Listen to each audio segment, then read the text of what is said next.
আসসালামু আলাইকুম। এটা হচ্ছে ডাচ বাংলা একটা সঞ্চয় অ্যাকাউন্ট কার্ড। এই কার্ডটা আমি বেশ কিছুদিন আগে করেছিলাম টাকা পয়সা জমানোর জন্য। দুই দুই তিন টাকা করে কিছু টাকা জমিয়েছি। এই টাকার বাইরে আমার কোনো টাকা নাই। তো আজকে আমি হঠাৎ করে একটা ইমার্জেন্সি প্রয়োজনে টাকার প্রয়োজন হয়, তখন তৎক্ষণাৎ আমি বাইরে যাই, বাইরে গিয়ে এটিএম বুথে যাই টাকা তোলার জন্য। অনেকবার ট্রাই করার পর বারবার কার্ড ফিরিয়ে দিচ্ছিল।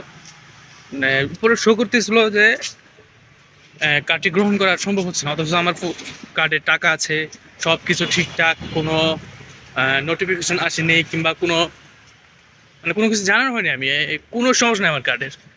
কার্ড আমি ব্যালেন্স চেক দিলাম, ব্যালেন্স আছে, সব কিছু ঠিকঠাক, অথচ আমার কাছে টাকা আছে না। তারপর ম্যানেজারকে বললাম যে এটার সমস্যা হচ্ছে, এটা করণীয় কি। ওনারা বলছে যে আজকে হবে না, কালকে আসেন।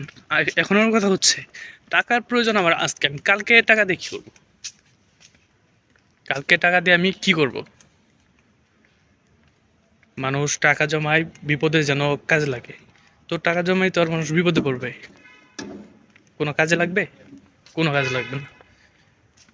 মাঝে মাঝে ভাবি, যদি সাপোজ আপনার অ্যাকাউন্টে 10 লাখ টাকা আছে, কার্ড কার্ড কাজ করতেছেন, তখন আপনি কি করবেন?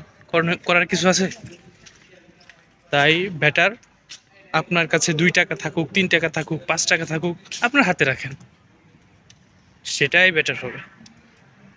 আজকে চিন্তা করেন, আমার এই কার্ডে এখন 50,000 টাকা আছে, কিন্তু আমি 5 টাকা তুলতে পারলাম না। আমার 1,000 টাকা হলে হয়ে যেত, কিন্তু আমি 500 টাকাও তুলতে পারলাম না।